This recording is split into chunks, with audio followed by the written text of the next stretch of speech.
Oh shit, I forgot to tell Mikhail that we're live. Hey guys, welcome to the Options Select podcast. I'm Rick, and the man across the table from me, my good friend, my partner in crime, Ruben Salazar. What's up, Ruben? What's up, man? The only Sonic main that I know. Sonic main?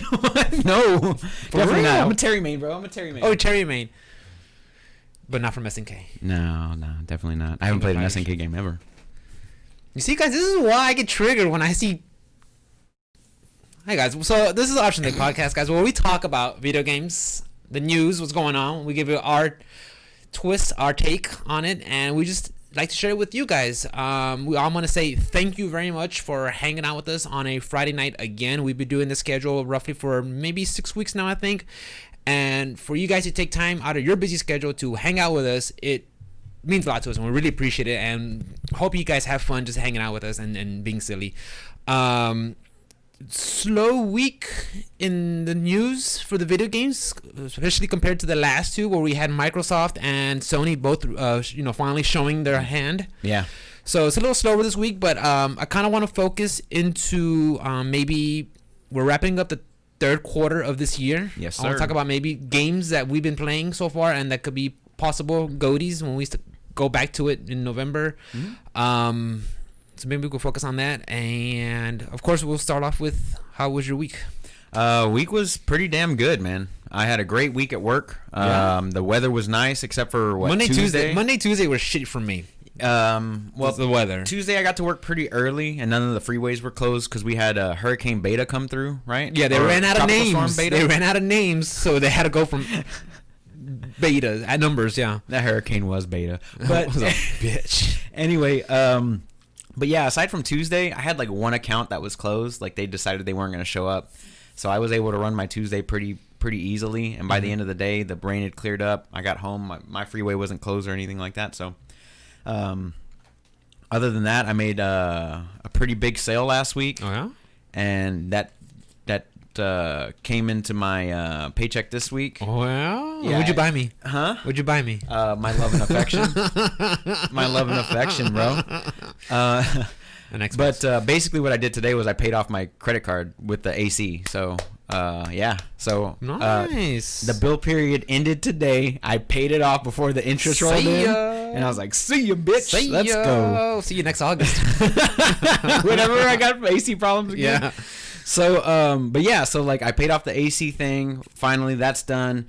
I've got money left over for the house and all that other stuff. So I'm in a good place. Work was really, really good.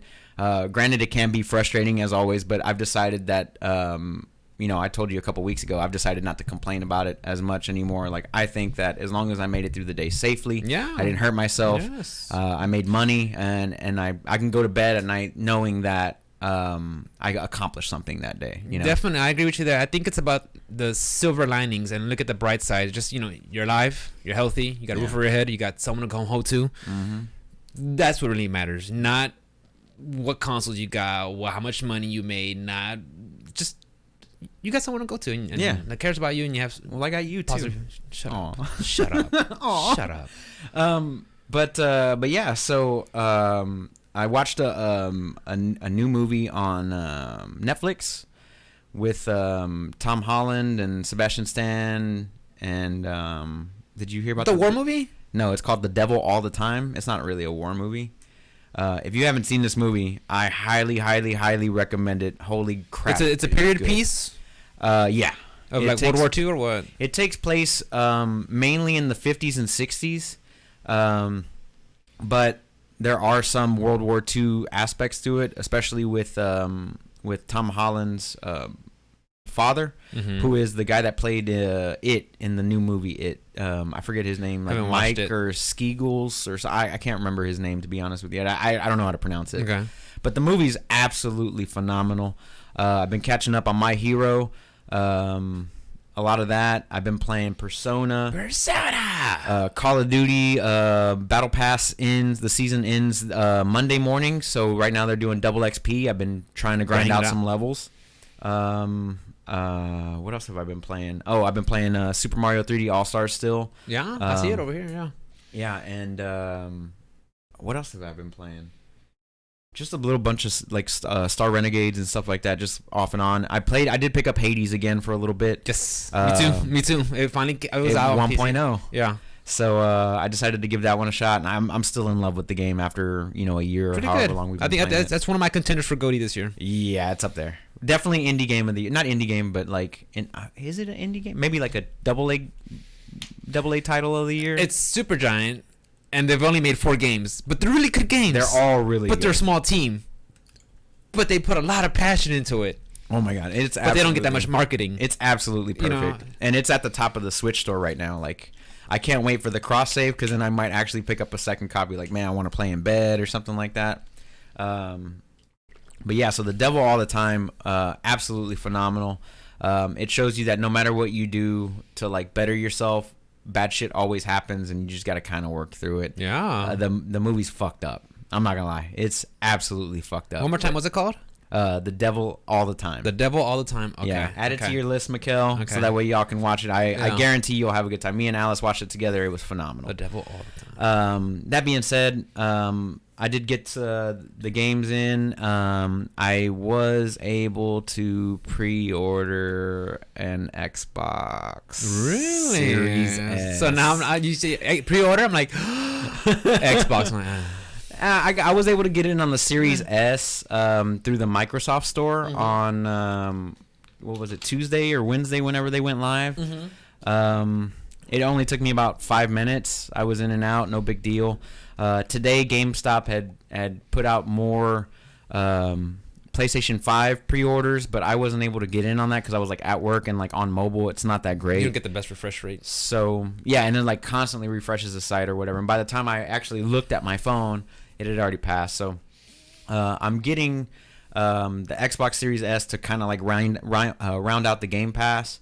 And with the big news this week with Bethesda buying them out, or I'm sorry, Xbox buying Bethesda out, which we'll get into later. Yes. That adds even more value. It does. It really does. To the Game Pass, dude. They just keep on stacking and stacking, and It really does. I'm in love with it, dude. For even $10 a month just for PC or $15 for Xbox and yeah, PC. Mikkel already got her value out of it. Just playing Frostpunk so many hours, like she's just enjoying it big time. So yeah.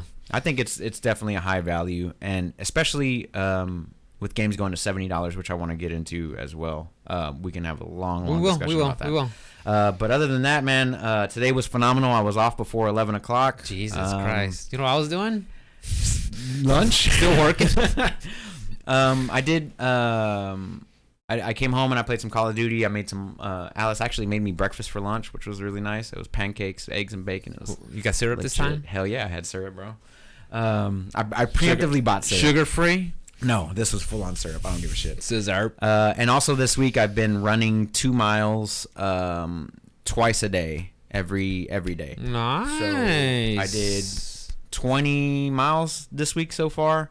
Every other day? Every other day? I'm sorry. No, it's more than that. No, every day. Every day, 2 miles twice a day. So 4 Four. miles total. So whatever, 4 to 5. Yeah, 20 miles this week. Interesting. I haven't lost any weight because of it, but I feel my endurance, I feel my energy back up where it needs to be. But other than that, man, this weekend, tomorrow we got UFC. Me and Steven are going to watch here at the house. Who's fighting? Stylebender, no? Stylebender and Paulo Acosta.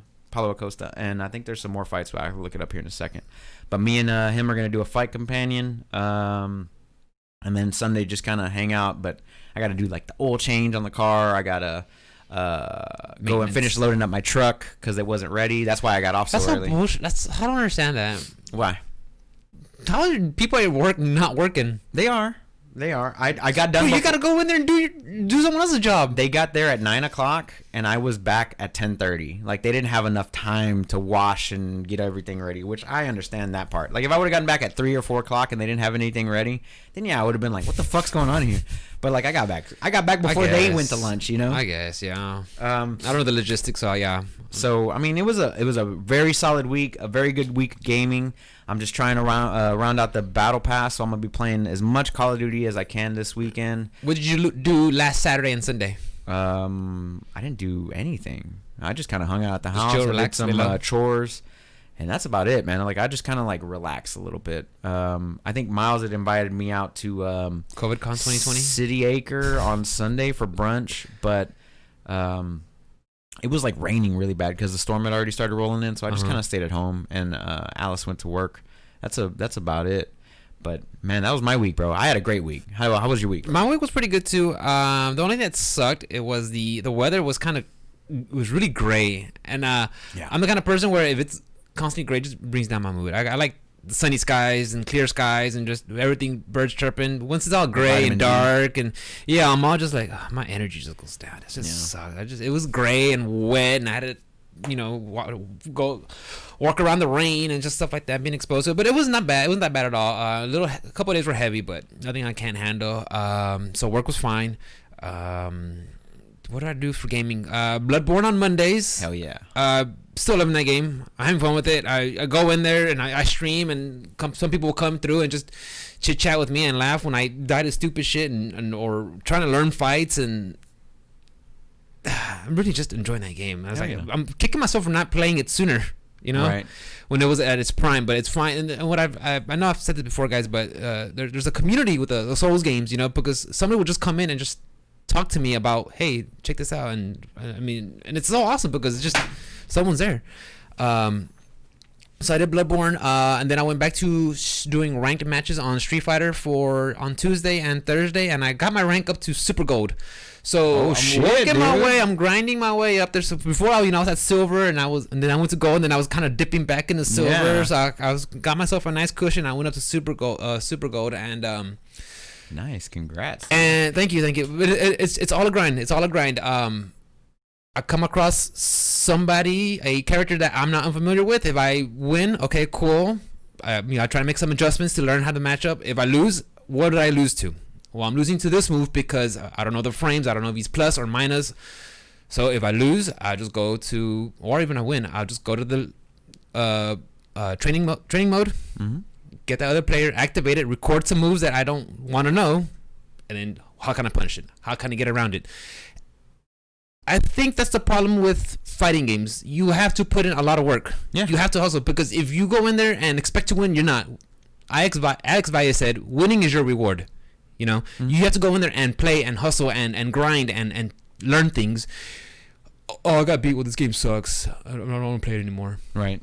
That's all you, bro. That's all you. Maybe fighting games are free. That's a defeatist attitude. Yeah, and the thing is, like, if I get beat, I want to know why. Mm-hmm. How? What did I lose? What did I lose to? What did I do wrong?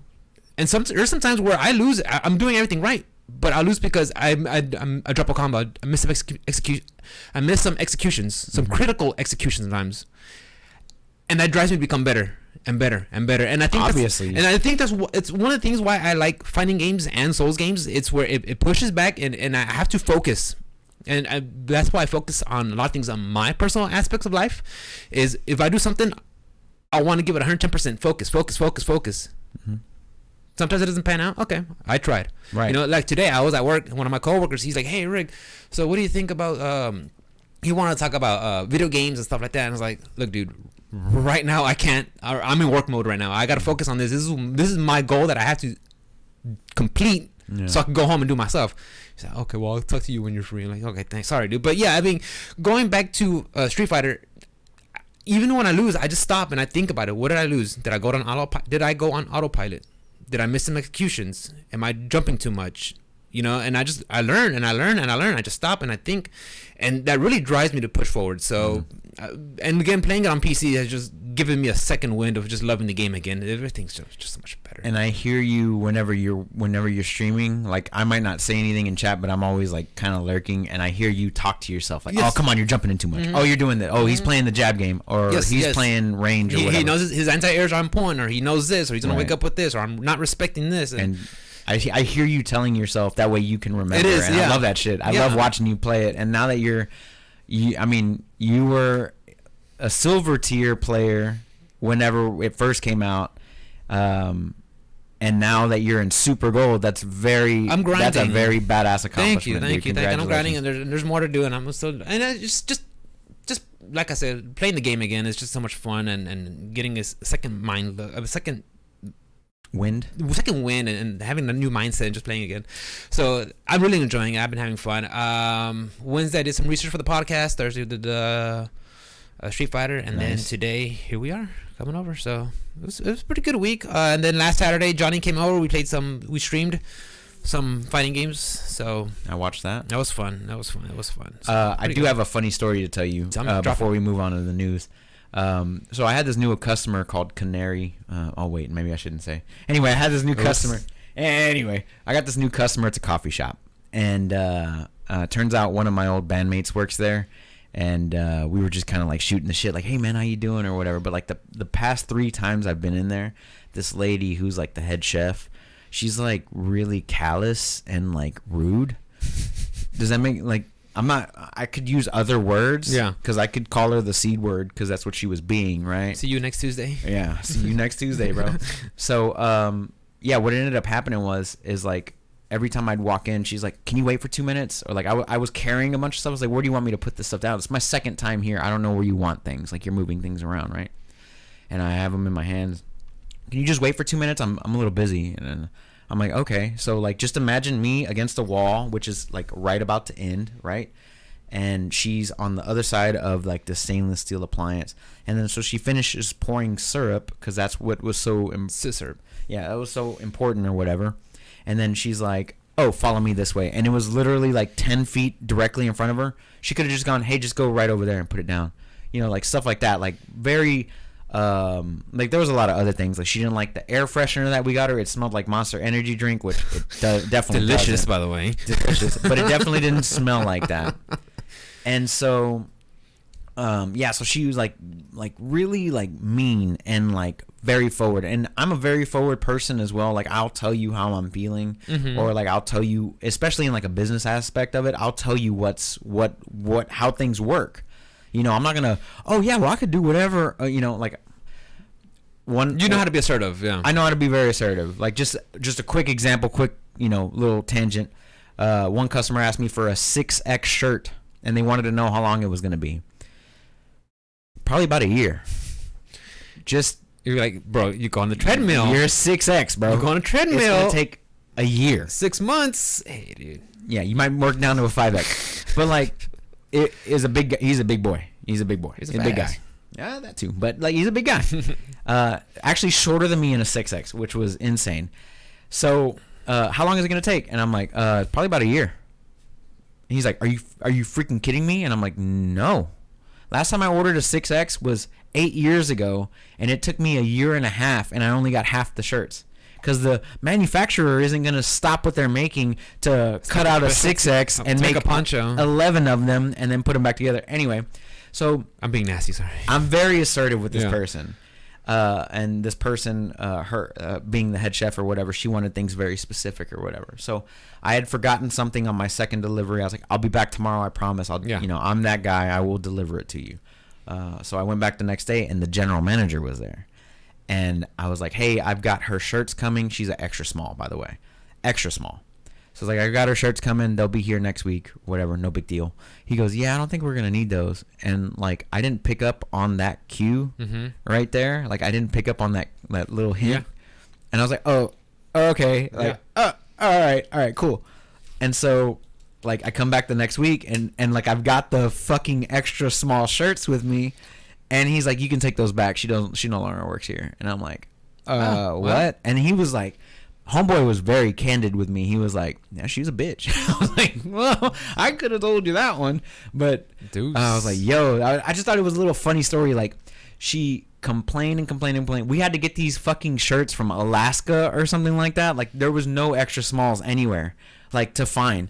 And, like, we scrounged and finally got them. And I got them all together, and I'm bringing them to her, and she got fired. And I was like, bitch. It was good, man. But it also felt really nice because I don't have to deal with it. And, like, this week when I was there, it was, like, night and day difference, dude. Everybody was happy, and, like, they were fucking throwing flowers in the air, and there's rainbows, and it was awesome. I was like, yo, this place is way different. Every time I get, like my route, or when I cover someone else's route, there's always that one stop where I'm like, I do not want to deal with this fucking person. Everybody has a stop. Everybody, especially like in your in delivery business like we are, like there's always one stoppers like, I really don't want to deal with this fuckface right now. Yeah. Yeah. I got several on my route. Which is why I love my route so much. I don't have but like 2 of those, and that was becoming one in like less than a month. But now that she's gone, it's like he's like, you want a coffee? You want a pastry? You want me to? Sure. You want me to hook you up? I was like, yeah, dude, whatever you want. Like, I'm not gonna tell you what I want. when- You give me whatever you want to give me, and I'll take it. Like, Well, yeah, when places start giving you like fridge privileges, I'm like, bro, that's awesome. Yeah, I'll go some places like, they're like, hey, you want something to drink? Like, yeah, sure, whatever you got. Like, just go in the fridge, whatever you want. I'm like, okay, thanks. Yeah, I got. hell yeah. Well, I dude, must this be is doing dope. something right. No. Hell yeah. Can I give you a side story then myself? Sure, please. So I was making a delivery to this cell phone place, and the girls were in there, and they were just sitting there. I was like, you guys look bored. They're like, we are. I'm like, okay, cool. Yeah, I need to do something. Yeah, I need more people around here or something. Like, yeah. And the girl's like, so what's your name? I'm like, oh shit. I'm Rick. I'm Jen. I remember you. You used to go to the other store. I'm like, yeah. Okay. But I was like, being handsome pays off. She remembers is, you, yeah. bro. Watch out, Yeah, bro. being handsome. Yeah, still got it, out, baby. bro. Still got it, baby. I fucking love it, dude. Oh, yeah. Confidence is key, bro. Confidence is key. I forgot to say, also during my week, I've been going back to the lifting weights again. Yeah. So me and Mikhail just go do our own system. We'll like go grab all the workouts from the the Onnit 6 kettlebell workouts, Mm-hmm.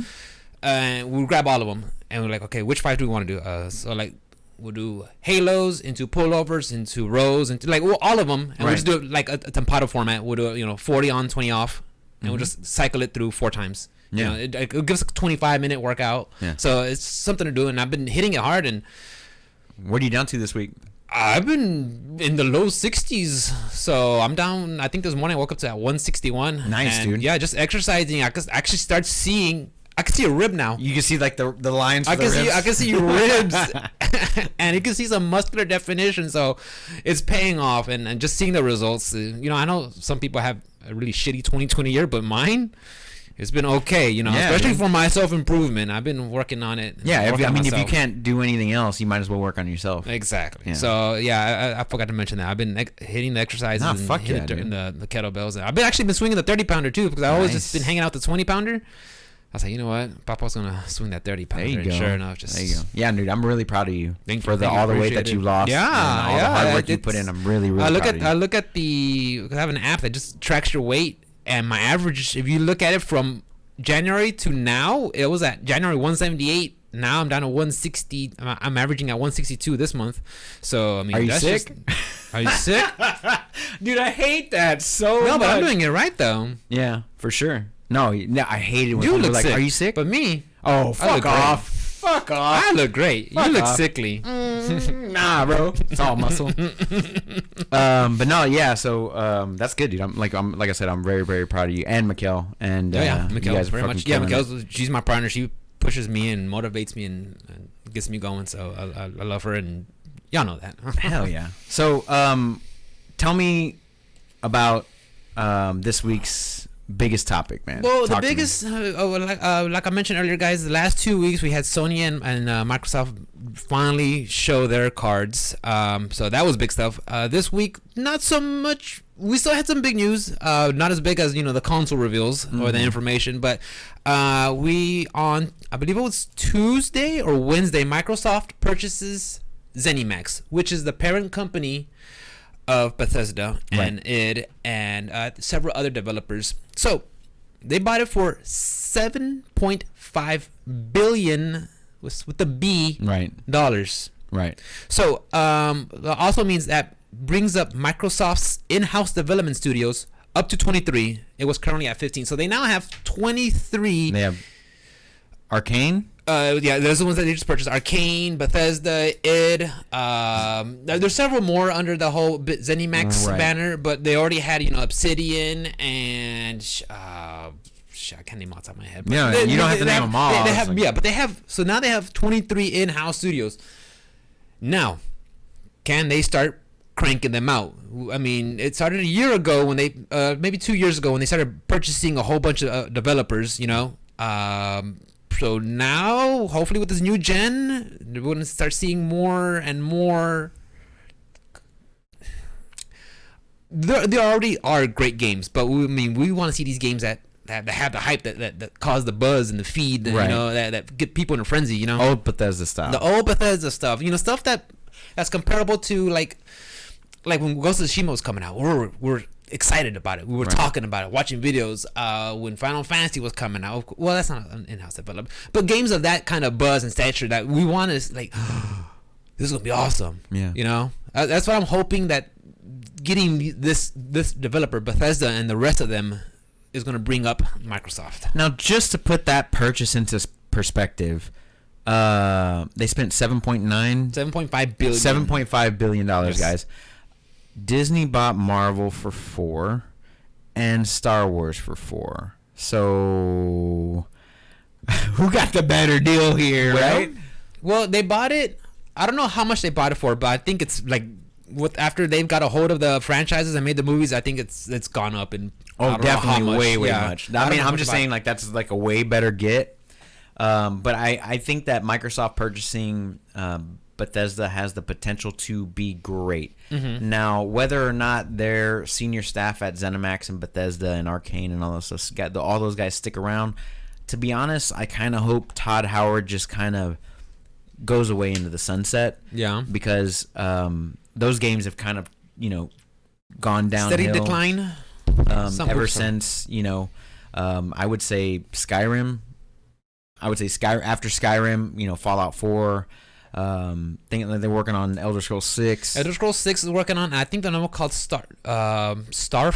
That's gonna be their futuristic one. So right. I want to say Starfall. I could be wrong, but something along those lines. I'm not too sure, guys. So right. Yeah. I think that was just a working title anyway. Yeah. But I think that this is a good thing for Xbox users and PC users, especially those with Game Pass. Get Quake. You're getting. I think in October you're gonna get Quake. I mean, not Quake. I'm sorry. Doom. Yeah, Doom Eternal. Doom Eternal is coming to Game Pass October 1st. Yeah, I heard so much good things about that. I was like, I can't wait. Like, wait, now I get it. Stoked. Now I get on a Game Pass. Hell yeah. Okay. Yeah, because I didn't purchase that one, but now that I'm getting it on Game Pass, I'm all right. Yeah, I just download it. Yeah. And it's like one of the top games this year. Like definitely one of the highest rated games. It came out right when Animal Crossing was coming out. So, yeah, it was the same day actually. Yeah. But yeah, that with that being said, with Microsoft and ZeniMax coming together, and Obsidian is already in that loop. I hope we get a Fallout New Vegas 2.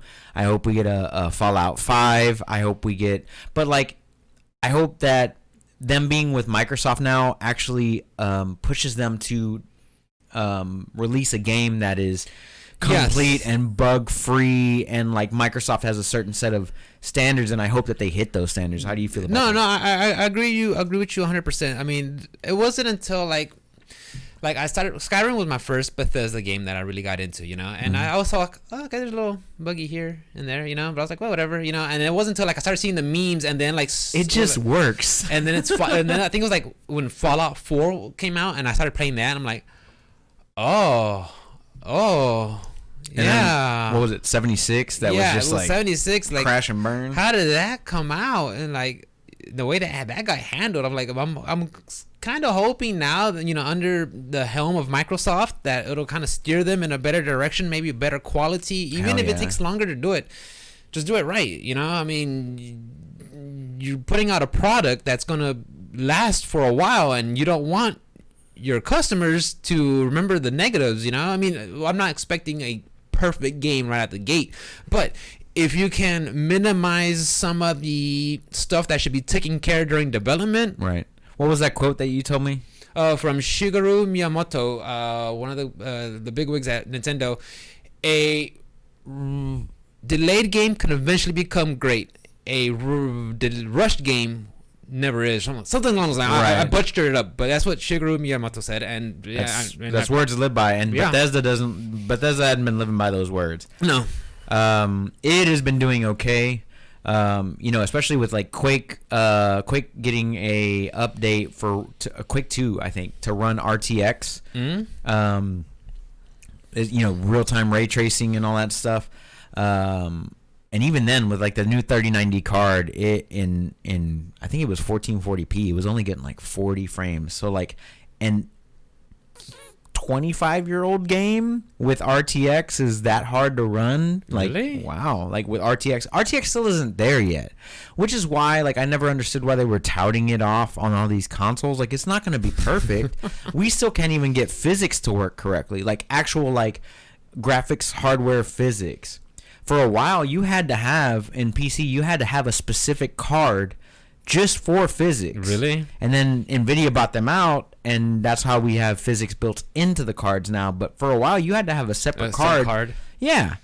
Just to have physics, like particles and like shit that flies around and like the ragdoll effects, all that stuff. And then they started building it into the engines, and then the engine would handle it. But then again, frame rate would drop. Like you would see it in Halo and Gears of War. Like Gears of War, Unreal Engine 3 and 2 and all that stuff. They had physics in it too. But like you remember killing somebody in Gears of War and then like walking across their body and their body just kind of everywhere, like a wacky waving inflatable arm flailing tube man as you run along. You know what I'm saying? It happens. I don't know if Bloodborne is the same engine. Bloodborne like you get hooked on your toe and it kind of like. That's the Havoc engine. Yeah. The Havoc engine does that too, which is why I was talking about Halo, because Halo uses the same engine. So, I hope that, they're touting 8K gaming with this 3090. It's not there. It's not there. And I told you a stat, Matt Piscatella from NPD Games, where I get all my NPD reports from. He tweets them out. Good job on him.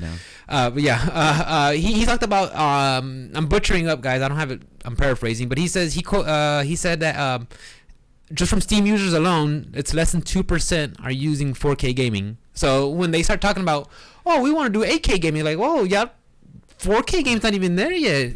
You know, just as a single user myself, I game in 1440p. Both of my monitors are 1.5K. Okay, but I do have 2 NVIDIA Shields and 2 4K TVs. So the only time I actually do 4K gaming is whenever I game on my TV. I don't do, because you know how expensive a 4K monitor is. That one was $1,500. That was $600. Mine were like 150 and like but bill 1080p, right? Yeah, that's perfect. That's perfect. Like 1440p, like I get it. Like I wanted the little bit extra, but I wanted the high refresh rates and all that other stuff.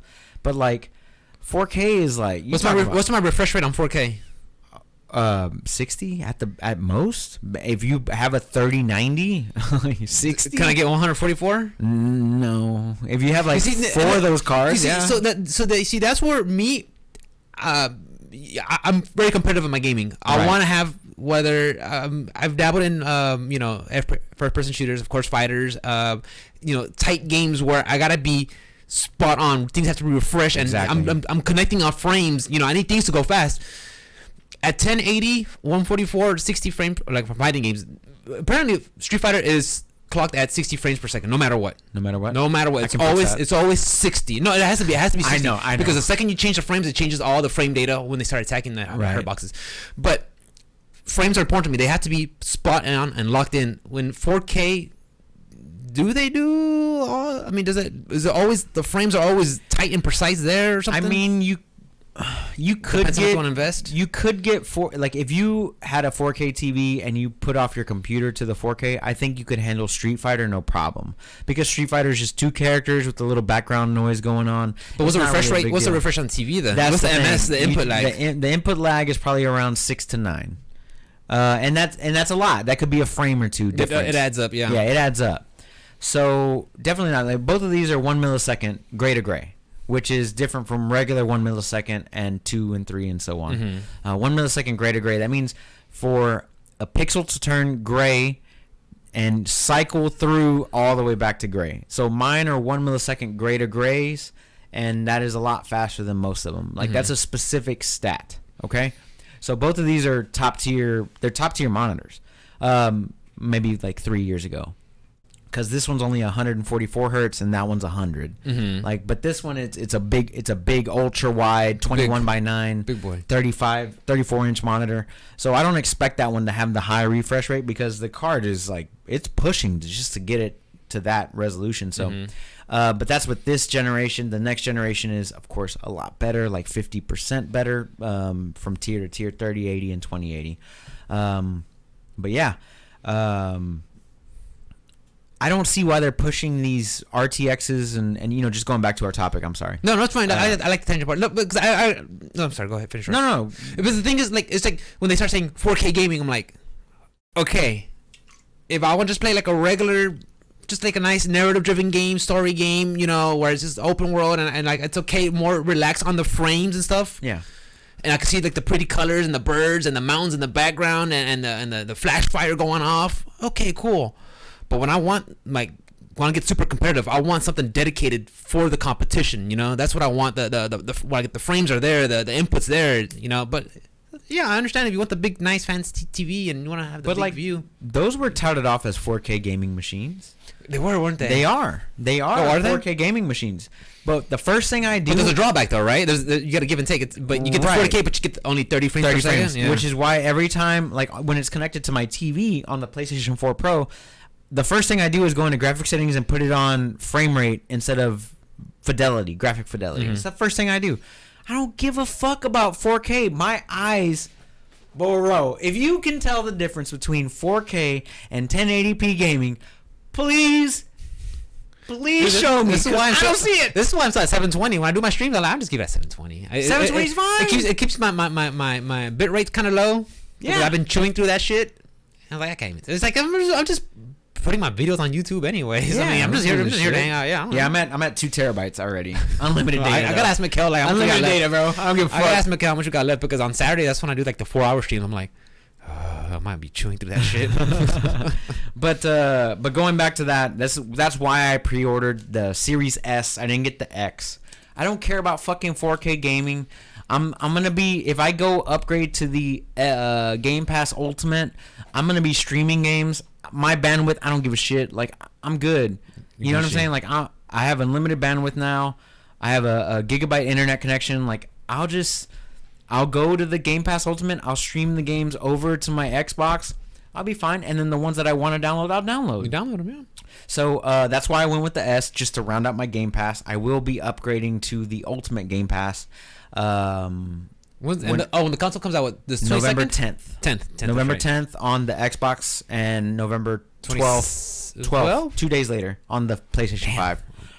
We just covered this last week. I'm already like, oh. Unfortunately, I wasn't able to pre-order a 5, but I was able to get the S, and I think I'll be fine without getting a PlayStation 5 right off the bat. I won't be able to play Demon Souls. It ain't going nowhere. Like, I mean, like, I'll play it when I finally get a console, like in March or something. Yeah, I was thinking March as well. You know, when I finally come around and we comment, I'm like, because that's what happened with Switch. Remember, like, they first came out in February. We couldn't get one till like the summer. Right, we got them in March. We both got them in March. No, they came out. No, we got like I want to say summertime. It was like June. Was it June? I think it was June. Okay, well then I'll wait till fucking June. So yeah, because they came out in February, and then we got it like in that summer. So it was like 4 months later. So fine. Going back to the PlayStation stuff from last week, we talked about how Horizon Forbidden West wasn't shown off. Right. Surprised the shit out of me. Right. And so there's some additional information that I found out recently that I wasn't aware of. It's also coming out on PlayStation 4. Oh, it's gonna be a cross-gen? Yeah. So, interesting. I was just made aware of this today, actually, and that kind of is a problem for me, but Why? kind of not. It's kind of a problem because I think it's going to be held back on the PlayStation 4. Yes, I can see that. I see that argument. Like, buying it on PlayStation 4, you're going to gimp yourself. You're also not going to get a free upgrade to PlayStation 5, which is what a lot of PlayStation games are doing for whatever reason. Even though 99% of games are backwards compatible. Well, Sony never promised. Well, it was always the it's going back to the smart delivery system, which that's what Xbox was leading into. Right. So we kind of, well, I want to say Xbox started with the whole smart delivery, and we kind of just ran with it and said like, oh, well, then everybody's gonna do it. Well, no, apparently Xbox is going to lead the charge on that. Right. Sony never said that they're going to be, well, they said they're going to have some backwards compatibility with PS4 games. But right, 99% of PS4 games are playable. I guess. No. Well, I mean, you'll play them, but you just won't get the upgrade. Right. Yeah. Right. So, I mean, you'll play it. You just PS4 won't style, upgrade, faster load times. Yeah, I mean, Xbox was leading it, and I guess I kind of just ran with it and let the conversation, I maybe kind of assume Sony would follow suit, but no, they're not. So. That's the sad part about it. Like, I feel like Sony in this whole next gen debacle or news or whatever you want to call it. I feel like they're money hungry. Like, does that make sense? Like, I feel like they're trying to get every nickel and dime out of you. You know, with the digital console that they're doing, which is exactly the same as the regular console but without a disc drive, and it's $100 less. The way that they make their money is everything's bought on their store. They get a cut of everything from their store. I'm pretty sure they could have made that console less money, like less of a cost up front, because everything that you're gonna buy, or you subscribe to their PlayStation Now service, which is $15 or something like that every month. Like, they're gonna get their money back from you one way or the other. Yes. Like, I'm pretty sure GameStop was like, we don't want any of those digital consoles. Fuck that shit. You know, those guys are hurting. They're hurting. I think you're taking money away from us. I think I read from somewhere that they're closing another 100 stores. I mean, those guys. That was like 2 months ago or something. Yeah, those guys are just hurting. They're hurting bad. Yeah. So I can understand why people were having a difficult time trying to get those, but like that should have been the one, like that they would have put at $299 to match with the Xbox Series S, but with the same performance as, you know, the regular PlayStation 5 with the disc and all that stuff. And like, they're gonna make money back on every game you buy. Like, you can't put a Blu-ray in there to watch a 4K Blu-ray. You can't even you're gonna have to buy movies from them. You're gonna have to, you know what I'm saying? You're gonna have to buy movies. You're gonna have to buy games. You're gonna have to sign up for PlayStation Plus. You're gonna have everything you have to do through them. Why wouldn't they make that console? You're gonna have PlayStation. I guess You have to. The digital copy, digital version. You're gonna have to. That's right. You have to. There's no think about that. There's no I didn't even think about that. You're right. They could have made that console the exact same price as the Series S, and like mass produce them motherfuckers and like put them out in the world. And like, oh, you can't get the disc-based version, but you can get the discless version for $300 everywhere. Because I mean, we didn't have to put a disc drive in them. We didn't have to add the extra plastic. You know, here it is. You know, $300, and they would have gotten everybody. Everybody would have been invested. Instead of waiting for pre-orders. Oh my god! You would have seen everybody's Twitters with like, look what I got. Exactly. Everybody like, I got mine. Flexing, bro. Yeah. Flexing. And like, I feel like they missed an opportunity here. You know, how do you feel about this whole thing? Me, honestly, I'm fine with waiting. Yes, it does suck when they it almost feels like they're causing a supply and demand with saying, oh look, we're pre-orders are out, and I bet you they have like a whole closet full of like fucking PlayStations. You mean Supreme? What's Supreme? Oh, that clothing brand that bricks and shit. They make like 30 bricks and they're like, here you go guys, $600. Are those things that have like Thrasher on their shirts? No, it's just the red and white letters. Okay, Supreme. Yeah. Okay, well I saw a lady wearing a Thrasher shirt. That's just a skateboarding brand. But yeah, I was like, it's not a girl. A lady wearing a Thrasher shirt. I'm like, she's trying, classy, bro. She's got her stuff at she's trying. She is reaching. But anyways, yeah, that's what Sony is. They have like a whole closet. We're like, oh yeah, pre-orders. I'll give you two. We don't have pre-orders ready. Sorry guys. Like they're kind of kicking them back. Like, nah, guys. Wait till March. Yeah, wait till March. We'll get pre-orders. Go fuck yourself. Yeah. Wait until we got better games coming out. No, they're gonna have some good shit. They're gonna have some good. They got like 2 good launch titles so far. 2, like Demon Souls and Spider-Man Miles Morales. Those are the 2 flagships. They're gonna be great. Like Godfall's coming out, but like everybody's gonna get Godfall. It's still untested. Everybody's gonna get Godfall. But what was that Snacks one? Bugsnax is on Epic. There's like 3 of them that were for like PlayStation that are also announced for Epic, which they didn't even mention that in their press conference. Really? So Bugsnax is one of them, and Godfall's another, and there's another one that I added them to my playlist, like to my wish list because Medium? Medium? No, it wasn't Medium. But it was like 3 of them that I added to my wish list because they're PlayStation 5 launch titles that are coming out on Epic. Like, I'll just get them on Epic.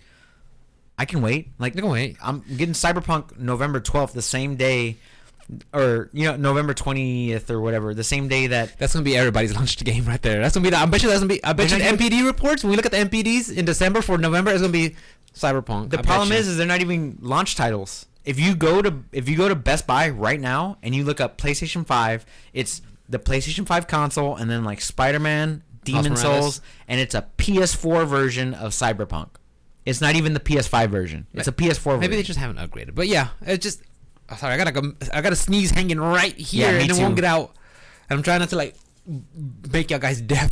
It's all good. I'll put my boogers all over the what you call it. You got a cough button? I got a cough button, bro. A cough button. But yeah, so I'm happy that I pre-ordered the version that I did pre-order. Just to kind of run out the conversation we were having about, this new technology that they're trying to tout off. 4K gaming still isn't even fucking there. Like guys. I said, I think they're just trying to spin the narrative to cause supply and demand. 4K gaming, it could look better. Like, cool. I got the 1440p version. Like, I'm fine. Yeah, I got two 1440p I'm monitors. fine. I'm yeah, good. yeah. Because I think they're just trying to just cause the hype and the supply. Like 4K gaming. Like, that's okay. I am glad that Microsoft did purchase ZeniMax and Bethesda. That being said, I feel like after Deathloop, you ain't gonna see no more titles on PlayStation 5, bro. I think that if you want to play Elder Scrolls, or if you want to play Fallout 5, or if you want to play Doom or whatever, come on to the green side, baby. Somehow, I really don't even think Microsoft is going to focus. Just me thinking, hypothetically, from what I've seen, like the way they've handled their tweets and how they're just playing with Nintendo and putting the Game Pass and just marketing the Game Pass, I really think they just want, even like when they make these in-house games, I think they're going to just put them out for everybody. That's what I think. No. They already said it's going to be a case-by-case basis. Is it? Console Depending by on the console game? basis. Yeah. Is it? Okay. So Ori and the Will of the Wisp came out on Switch. Yes. That's a case-by-case basis. Minecraft Dungeons came out on the Switch. That's a case-by-case basis. But now, after they said they're going to honor what was that? What were we just There's a deal going on right now. Yes. They're going to honor Deathloop's exclusivity, but after that, case-by-case basis. Yeah. And I'm guessing they're all going to be day one Game Pass, which me with my all-digital console I'm fine with. And then after that, hey, maybe man, you want that it? Elder Scrolls 6? Damn. Maybe the big ones. Yeah, they hang on to it. Oh, but no. yeah, I mean, I wouldn't be surprised if Microsoft just says, yeah, sure, put it out everywhere. Because even if you put it out everywhere, it says someone who maybe doesn't own your console still is purchasing this game, and they're getting a piece of the income. I mean, that's the way I see it. And I wouldn't be surprised, because even if you just look at Microsoft's tweets when like Sony was coming out with theirs, they're literally going to Sony saying, "Hey, good luck with your PlayStation 5 reveal," you know. And I think even somebody tweeted out like, "Well, I'm going to go with the best console that's mine that I think is going to be best for me, and I think it's the PlayStation." And even Microsoft's like, "You know what? That's probably good. That's good choice for you, and I hope it works out." I'm like, I mean, of course, it's going to just be hype sort of to get me talking about it, but I really think Microsoft is just like, hey, dude, just get the games and get on Game Pass. I think Microsoft has got the wider reach right now, just to be honest with you. Not just based on their games. I'm talking about they have, their Game Pass on PC and Xbox. They have the Game Stream beta that's out right now, and then they have their Xbox consoles, which are also coming out in like 45 days, dude. 45 days. Let's go. So, honestly, right now they have the wider reach. PlayStation being their own little ecosystem, they don't want to play ball with everybody, and that's fine. Don't play ball with everybody. PlayStation, to me, still has the greater exclusives. They still have the better exclusives. They have God of War. They've got Spider-Man. They've got Ratchet and Clank. Horizon. They've got Horizon. They've got, I mean, you name it, bro. They have it. Great games. They have great games. Street Fighter, if they stick with I think Capcom learned their lesson with that. I believe the next gen they're gonna go with just everybody fucking take a piece of it. I think Microsoft was talking about buying Capcom for a while. No way. Until Monster Hunter World came out. Monster Hunter World catapulted Capcom. It launched them back up. It did to the world that they needed to be in. So I mean, that was in talks for years, like 4 years, I think. So.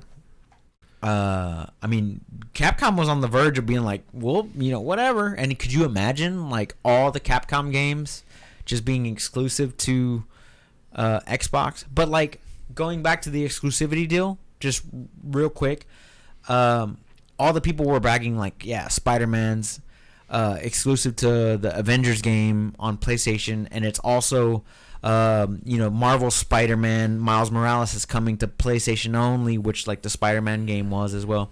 Like we got all these exclusives, like these are the exclusives and shit like that. And then like I saw a tweet on the PlayStation subreddit.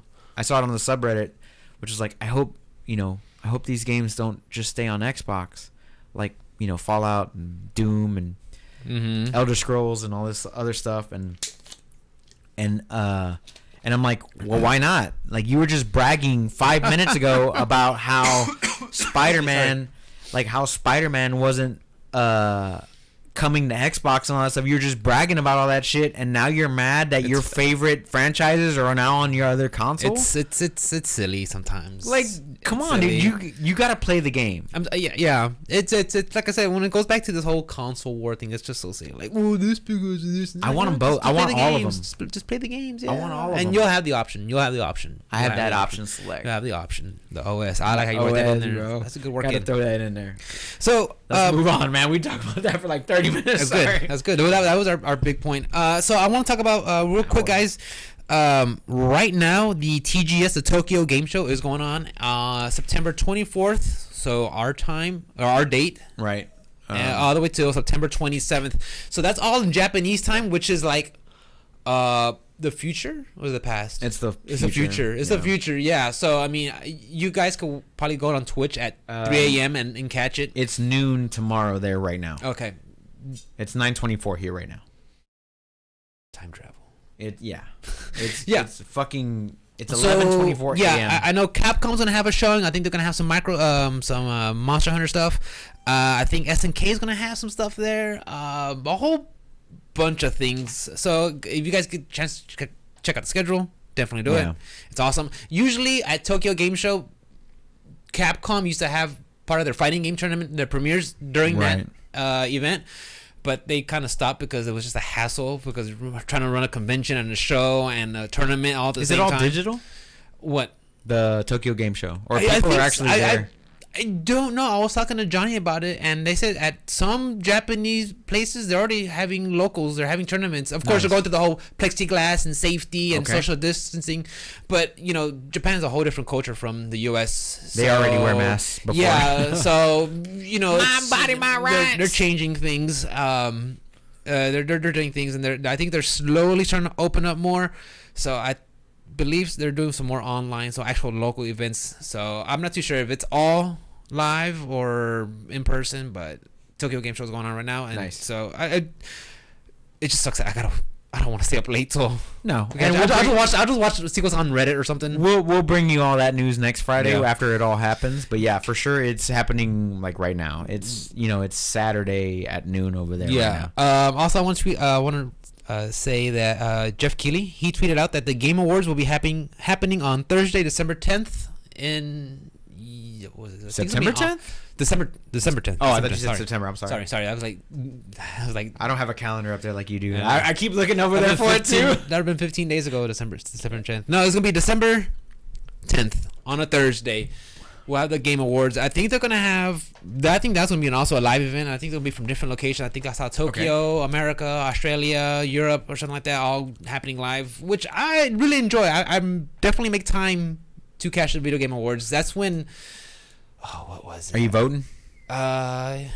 Not for a presidential election. El Presidente? No. No, probably not. I don't know if it's for on the Twitter. Video Game Awards. If it's on Twitter and you just click, then yeah, sure, I'll vote for something. I don't mind. Okay, because we did the whole thing where we voted last year and then we talked about it. I remember. So since we were already talking about the upcoming Video Game Awards in December, and everything after September is pretty much cut off from the Video Game Awards anyway, let's go ahead and talk about your pick for Game of the Year already. Yeah, so far we're already 3/4 of the year done. Right. Right now my potential Game of the Year are Final Fantasy VII Remake. Okay.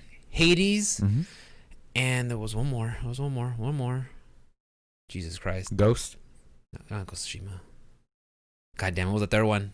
Persona 5 Royal. Persona 5 Royal. Yes. Okay. Those three are right now my game.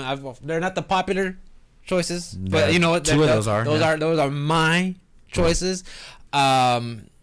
So I know I was talking to one of my online buddies, Rejects, and he said, I don't know how I feel about Persona 5 Royal being in that list, Rick. I'm like, because it's kind of like a remaster, remake. I don't know, Rick. I don't know, Rick. You ain't probably shouldn't get out of here. Well, I don't know, Rick. Oh, geez, Rick.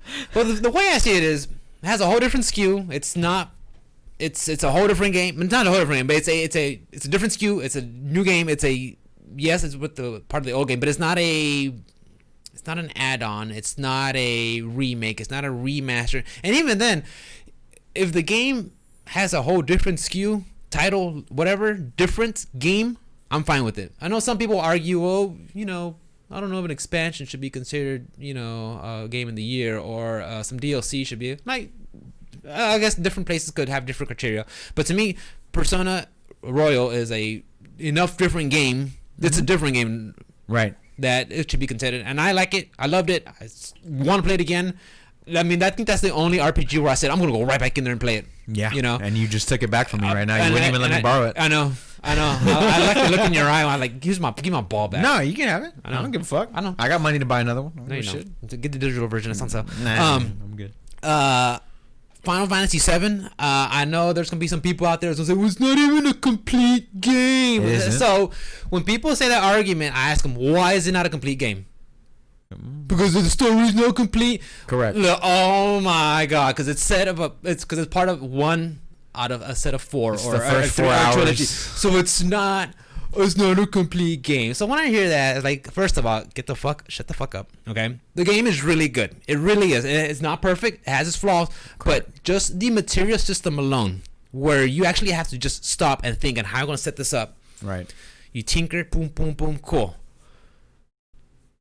Oh fuck, this is not working out. Actually, I'm gonna try this out. And you stop, like, the fact that I could just not have a specific set and just steamroll everything. I love that, because to me that'll be boring. It'll be stagnant. I like the game makes you that makes the boss fights that much better. It was hard the entire way through. It never got easy. I loved it because you have to actually think about the bosses, and the bosses won't give you clues right at the gate. You have to know the hard way, like halfway through a fight, like, oh shit, they're transitioning to this, and I gotta use this element to fight this and that. The house. Oh, the house. Love the house, dude. Such a good fight. I had to go 3-4 times because I was like, I'm just gonna go in there and beat the shit out with my setup. Nah, motherfucker. Remember that spell arrow? That material that no one uses? Yeah, you better fucking bring it. You better have it. Yeah, because nobody uses fucking arrow. Who uses arrow? So, I mean, just the material system alone. The combat felt fun. The music was great. I loved it. It does have some flaws. Does feel, if you played the original and you go back and play it, it does feel bloated at some times, and some parts feel like, why is this? If you do all the side quests, yeah, like the whole part when you're leading Aeris back to under the wall market, and you had to get the arm, drop it, pick it up, lower, and so slow. The crane goes like at 5 miles an hour. I'm like, dude, hurry this shit up. I just lost all the I'm just gonna boost her up and get over there. I just lost all the energy in my body. One of my favorite points was like, she gets a high five, and then finally he's like, he high fives her. That's character development. But so I think that game was great, and it wasn't marred with microtransactions and DLC and stuff like that. Like, this is the game which you get. You get the special edition, the Lux edition, the Soldier edition, the whatever Juan edition behind. Which I still haven't seen the freaking. Yeah, I think it got canceled, to be honest with you. I still haven't seen the Play Arts figure. I gotta go to Juan's place and see it, because I don't think he ever got it. You ever got it? I think he had to cancel it, get his money back, and just buy a regular edition. I don't blame him. That was a lot of money. That was a lot of money. So I mean, that's my contender for year. And what was the other one? Hades. It's. I think that's on both of our lists. Yeah, it's such a fun game, good looking game. It's even when you die, you get something out of it. You get more story. When he goes back, he's like, oh, I can't believe I died to the whatchamacallit. And then when you walk in there, Hypno's like, oh, you died to the harpies again, huh? Like, yeah, whatever, or just, there was one time I was fighting Theseus and Asterius, the bull and the champion. Right. And then Zagreus walks in and he's like, Asterius, other guy, just the narrative that's written and the gameplay. Like, Hades is such a good game, and even though you don't like roguelikes, I think everybody should, if you get a chance to play this game. I love roguelikes. Some people don't. You don't like. I was like, well, yeah, I'm not saying I felt you personally attacked. I meant our two audience viewers.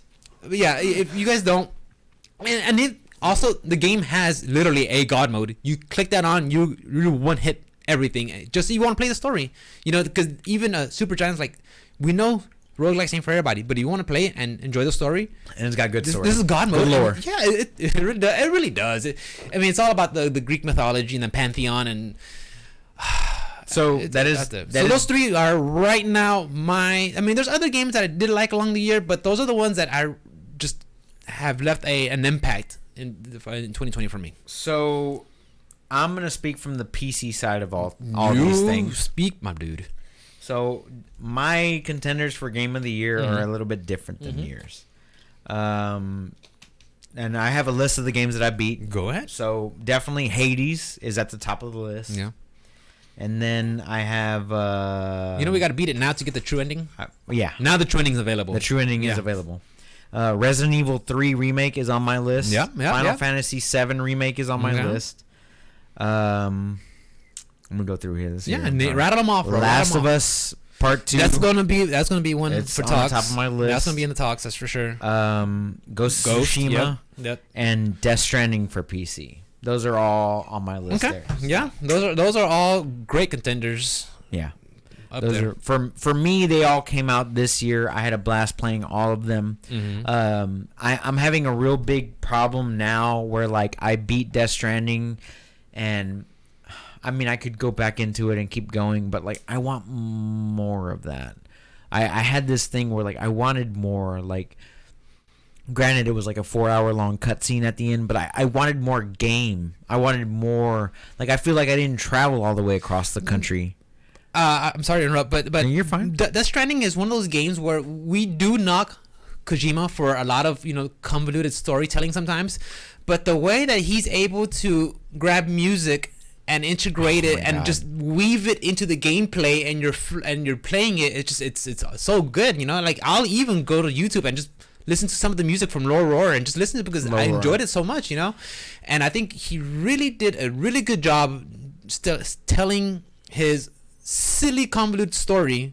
Good. It is, but I enjoy it though. Like, look, I know what a Kojima game is, and this is peak Kojima, and he did a good job, and it was fun, and I enjoyed it, and especially just seeing on PC how much better it is. Like, wow. So yeah, I really like how he did that game. Speaking of Kojima, I know we're talking about our games of the year, but Metal Gear, the original. I saw some of that. Metal Gear Solid and Metal Gear Solid 2 Substance, Castlevania, and Contra were all released on GOG Games today. What's GOG again? GOG is the people that do like the Humble Bundles and stuff? Huh? No. GOG is the one that has the unified launcher where you can put Epic, Origin, all that stuff. They do it's DRM free, so everything that you buy on there doesn't have any digital rights media attached to it. They do a lot of like The Witcher and things like that. So those are available for sale. They're $10 each. Metal Gear Solid and Metal Gear Solid 2. They're both $10 each, and I've been thinking about it. I've been thinking about Metal Gear Solid 1. I have Metal Gear Solid. Haven't played since PlayStation 1. My high school days. Yeah, it's been a long time. Yeah, and I want to get it just to fucking go back and get the tuxedo or the bandana or the stealth camo, suit. the stealth suit, whatever. Like, or I catch Marilyn in her panties. Yeah, I want to go back and like do all the stupid shit again, dude. It's been so long since I played that game. But yeah, since we're talking about Game of the Year and we talked about Kojima, but those are my little like games of the year. I know Death Stranding came out technically last year. It's on the PC. It came out on PC. Fine. Yeah. The load times load times. Yeah, and the fact that they got all the good stuff, they kind of worked out. Like, because I know in the PlayStation version, like, oh, I'm about to fight the BTs, everything has to stop, and here's the cutscene that I can't skip. Yeah. But eventually they patched that out, and now in PC you get the final. I won't say the final version where everything's kind of. But if I had to choose Game of the Year right now, go to head. That's Last of Us Part 2. It was definitely my game of the year. I haven't played it. But you watched me either play or. it. I watched you played it, and I think it's a very. I know it's gonna sound very ignorant to me because I haven't played it, so I'm not gonna try to throw shade at it or anything. Okay. But from what I've seen, it feels like it's a very polarizing game. It is. It's either you fall on one side where you love it, or you fall on the other side where you hate it. I haven't seen that many.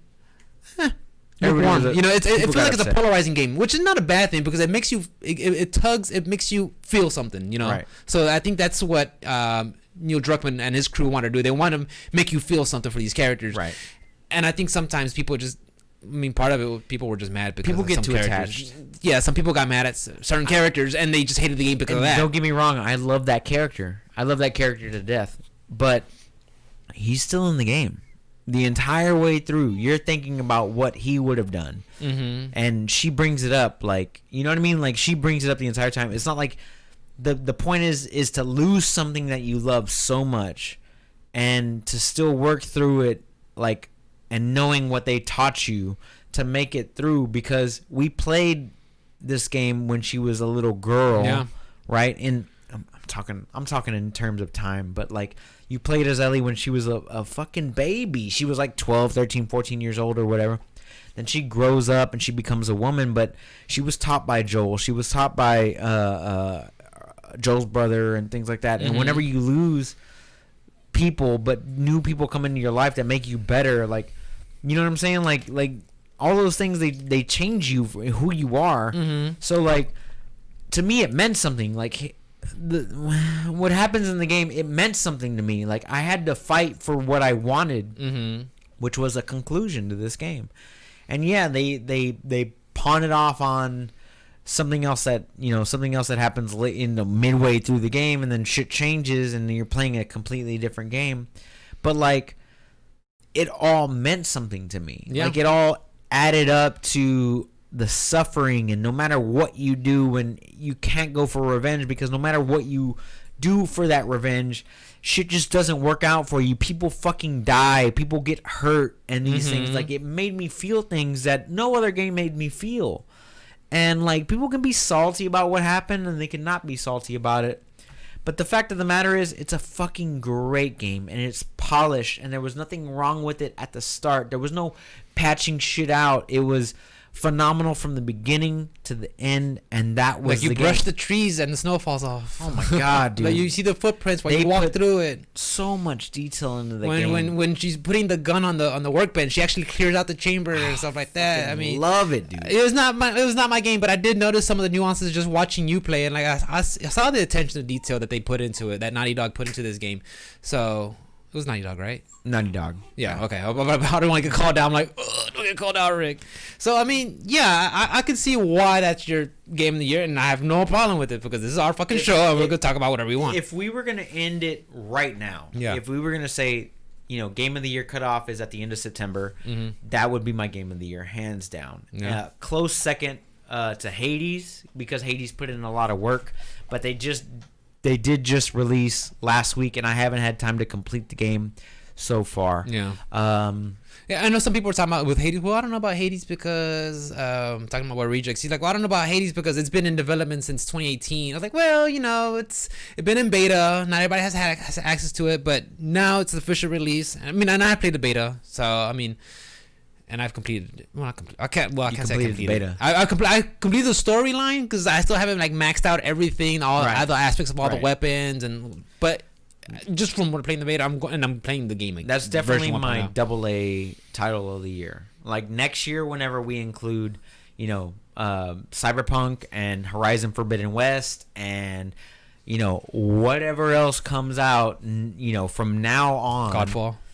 If we're calling it right now, but like, if we were doing from, January 1st to December 31st, I think we still got some more time. But Yeah. like, we're not an award show. We're not giving out shit. No, this is just our little. This is just our what we're nods. talking about. Yeah. So, I feel like for me right now, if I had to call it right now, it's definitely Last of Us Part 2. Hands down. Not bad choice. Not even a fucking Not a debate bad about choice, it. yeah. Fuck Ghost of Tsushima. I love Hades. But like, I'm just saying, like, that's my go-to right now. Yeah. That's my go-to. And what would you, like, if you had to put something at the top of the list, what would yours be? My top of the list right now has to be Persona. It has to be Persona. It just looks. It's these characters. I love them. They're all unique. They're all cool. I'm still listening to the soundtrack. So good. I think about the game. I love the style. I mean, I would like to see more of it. Like when I saw the Harry Potter trailer, I was like, I want it to be like Persona. I mean, I have the posters. I don't have any figures, but you guys want to give me some figures? That'd be awesome. I'm waiting for the Joker amiibo. Oh, is that still out? Yeah, it's coming out. Yeah, so definitely like listeners. I know our audio listeners or whatever. Y'all feel free to tell us what y'all think should be y'all's current Jodies. You know, we'll listen to it and we'll talk about it next week for sure. But yeah, right now I think Persona 5 is leading that pack, but Final Fantasy 7 is still there, and I actually want to go back and play it again. I want to play it again, just get a refresher, a recourser, and go back. You know, I already completed the game. Now I just want to go back and maybe visit each individual chapter and just have fun with it. Maybe hard mode or something, just because I really do think they did a great job. But right now, Persona 5 Royal is leading the charge for me, and it's not the most popular opinion, but that's fine. It's fine. That's fine. It's so cool. It's so unique. It's so awesome, and there's no problem. I'm excited. Yeah, I'm excited for it. So yeah, that's something I really want to get into because I know, who knows, in 2 months it could be something completely different. For sure. Yeah, it could be. Yeah, Cyberpunk 2077 is coming out. Cyberpunk 2077 gonna be coming out. Yeah, it is coming out. I wish they would stop putting out trailers for different shit and just fucking release the game. I know on YouTube they have a thing called Night City in Review or something, like a little web episode that comes out every other month. I'm like, I kind of want to watch it, but nope. I don't want to watch it because I want to, even though it's like the first 15 minutes, I want to just do the first 15 minutes on my own. When I first meet Johnny Silverhand, I wanted to be freaking awesome, right? You know? So I'm that's one of those games where, are you actually gonna play that one when it comes I'll play it. I don't know if I'll buy it. I'll play it. How are you gonna play it? I don't know. I'm gonna just borrow your copy or watch you stream it. Let me borrow your Persona 5 copy. Go fuck yourself. I'm just saying I love you, but go fuck yourself. I don't know. It's hard for me to play single player open world games. It really is hard for me. Is it open world? Yeah. With dialogue options? No. RPG elements? Yes. It's a different animal. That's a different animal. It's the same thing. Persona 5 is the same shit. Persona 5 is a JRPG. It's literally a JRPG. Bloodborne, I think Bloodborne is... it is open world. It does have RPG elements. It does have some RPG elements. I wouldn't say open world. It's not action slash. For me, I know this is not a popular opinion, but I could lump in Ghost and... Assassin's Creed and Horizon. I could lump those all together. Same game. And to me, it's the same game. And I know people will get mad. They'll get fucking triggered. They'll be like, Rick, you don't know what you're talking about. But then I can see, like, I'll see Bloodborne, I'm like, it's a one of a kind. It's unique. But of course, it's a Souls game from Software. But you know, from Software, you know the formula. You know what you're going to get into. And I don't think that game, Bloodborne, translates apple to apple with the other games, because I think the style is different. There's just a challenge. I mean, the first boss you come across on Dark Souls 3 or in or Father Gascone in Bloodborne, he checks you right then and there. Can you beat this? This is literally 2 hours in the game. Can you beat this? Not even Dark Souls 3. Dark Souls 3 is like 20 minutes into the game. Yeah. Can you beat this guy? Yes. Okay, you can still keep playing. You can't. This is not your game. And even the instruction manual will say you're going to die a lot, you know. And that's what I like about this game, because it pushes back. It's hard. It's and it feels rewarding. And just exploring that world is, there's a shortcut here, so I don't have to fight these fucking 3 wolf heads again. Oh, fucking awesome. This is legit. I love it. But yeah, that's just me. I know it's not a popular opinion, but I lump those in one group. And so now that we're on Souls games, yes. / Demon Souls, am I hyped for it? Neo 2. No. Has a new expansion coming out on October 15th called Darkness in the Capital. Now, as much as I just love harping on how much I love Bloodborne, Nioh was one that did not catch for me. Why? I tried playing it and I enjoyed it, but it just didn't sink its hooks into me. Why? I don't know. And I sat down, I played it, and I was like, okay. I mean, you have different options to choose all these different weapons, and they all have unique skills, and it's very Souls-like, and it's challenging, and it pushes back, but it didn't stick. I will eventually have to go back and give it a second shot. I have to give every game I played a second shot, because if I write it off my first attempt, that's just no justice to the game. You haven't played Nioh 2. I haven't played Nioh 2, so maybe if I could come back to that one someday, or find it on a Game Pass, or maybe borrow someone's copy or something. You never played through Sekiro? Sekiro? No, I've never played that one. You never even played it? No. I don't know. That one's from Software, and I've heard that one is their hardest one to play. because it's no parries, it's dodges. I thought it was parries. Parries, And you have to parries. Yeah, and you like parries, you, not dodges. and you have to parry because that's the only way you can put them in a stagger stance and actually deal damage. I think. You're correct. I think so. Do you have a copy of that game? Which one? Sekiro? Yeah. I do. I might have to try that one. No, it's I'll let you digital. borrow Persona. It's digital only, bro. Is it digital? Yeah.